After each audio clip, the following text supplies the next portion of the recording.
आपकी निशी और आज हम लोग पढ़ने वाले हैं input and output device. What are input and output device? Input device, the device which are used to give input to the computer is called input device। ये एक ऐसा डिवाइस है जिससे हम लोग इनपुट देते हैं कंप्यूटर को, इसको हम लोग बोलते हैं इनपुट डिवाइस। जो भी हम लोग का डाटा और इंस्ट्रक्शन हम लोग देते हैं वो किसके थ्रू देते हैं? इनपुट डिवाइस के थ्रू। तो हम लोग का इनपुट डिवाइस क्या क्या हो सकता है? माउस हो सकता है, कीबोर्ड भी हो सकता है, तो और भी हो सकता है, लेकिन सबसे फर्स्ट एग्जांपल हम लोग क्या लेंगे? माउस। माउस क्या है? माउस एक पॉइंटिंग डिवाइस है। ये क्या करता है? ये पॉइंट करता है। It has 3 buttons. इसमें हम लोग को कितना बटन्स है? 3 बटन्स है, जो कि हम लोग को इंस्ट्रक्शन देता है। Which give instruction to the computer by clicking these mouse button. हम लोग इंस्ट्रक्शन देते हैं by clicking these mouse button. तो सबसे फर्स्ट क्या है? लेफ़्ट बटन, उसके बाद है राइट बटन और नेक्स्ट है स्क्रॉल व्हील। लेफ़्ट बटन किस लिए यूज़ होता है? किसी भी चीज़ को सेलेक्ट करने या फिर किसी भी चीज़ को ओपन करने के लिए हम लोग लेफ़्ट बटन का यूज़ करते हैं। राइट बटन किस लिए यूज़ होता है? किसी भी चीज़ के प्रॉपर्टी को देखने के लिए या फिर रिफ़्रेश करने के लिए या फिर फ़ोल्डर बनाने के लिए हम लोग राइट बटन का यूज़ करते हैं। और स्क्रॉल व्हील जो रहता है वो एक पेज से दूसरे पेज में जाने के लिए या फिर पेज को अप एंड डाउन करने के लिए हम लोग स्क्रॉल व्हील का यूज़ करते हैं। और उसके बाद माउस को कौन डेवलप किया है? डॉगल्स इंगलबर्ट। ये जो है ये माउस को डेवलप किए है। नेक्स्ट है कीबोर्ड। कीबोर्ड क्या है?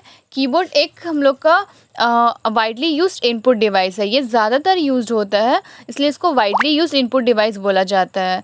The keyboard used by us are also known as QWERTY keyboard. जो भी कीबोर्ड हम लोग यूज़ करते हैं उसको हम लोग क्वाइट्री कीबोर्ड भी बोलते हैं। क्वाइट्री कीबोर्ड क्यों बोलते हैं? क्योंकि इसका जो फर्स्ट लेटर रहता है रो का वो क्वाइट्री ही रहता है, QWERTY, इसलिए इसका नाम रखा गया है क्वाइट्री कीबोर्ड्स। इसका 104 कीज़ रहता है और इसको डेवलप किया है क्रिस्टोफर एल शूलेस ने।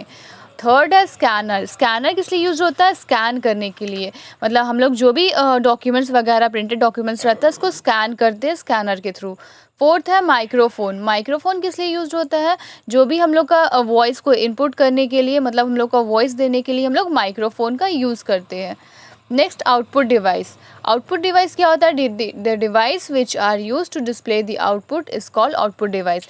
जिससे हम लोग आउटपुट देते हैं उसको हम लोग बोलते हैं output device.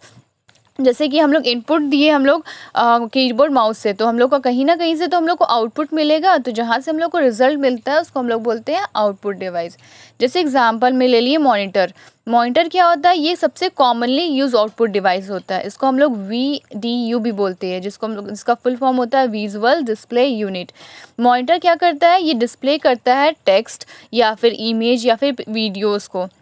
A pictures of monitor is made up of thousands of tiny color dots, जिसको हम लोग क्या बोलते हैं? पिक्सल्स बोलते हैं। मतलब इसमें छोटे छोटे टाइनी डॉट्स जो रहता है उसको हम लोग पिक्सल बोलते हैं। नेक्स्ट क्या है? प्रिंटर। प्रिंटर किस लिए यूज्ड होता है? ये एक डिवाइस है जिससे हम लोग को प्रिंट करते हैं डॉक्यूमेंट्स को, which is use to text and pictures on paper. इसको हम लोग हार्ड कॉपी भी बोलते हैं। जो इसका आउटपुट निकलता है उसको हम लोग हार्ड कॉपी बोलते हैं। नेक्स्ट क्या है? स्पीकर। स्पीकर किस लिए यूज़ होता है? ये भी एक आउटपुट डिवाइस है। जैसे कोई भी म्यूज़िक वगैरह हम लोग को सुनना रहा तो हम लोग स्पीकर का यूज़ करते हैं। तो स्पीकर का यूज़ हम लोग बेसिकली उसी पर्पज़ के लिए यूज़ करते हैं। जैसे म्यूज़िक सुनना हुआ या फिर कोई भी मूवीज़ वगैरह देखना रहा तो इससे क्या होता है? साउंड बाहर आता है, तो ये भी एक तरह का आउटपुट डिवाइस हो गया। तो ये 3 आउटपुट डिवाइस है जो बेसिकली यूज्ड होता है। आई होप आपको मेरा वीडियो पसंद आया होगा।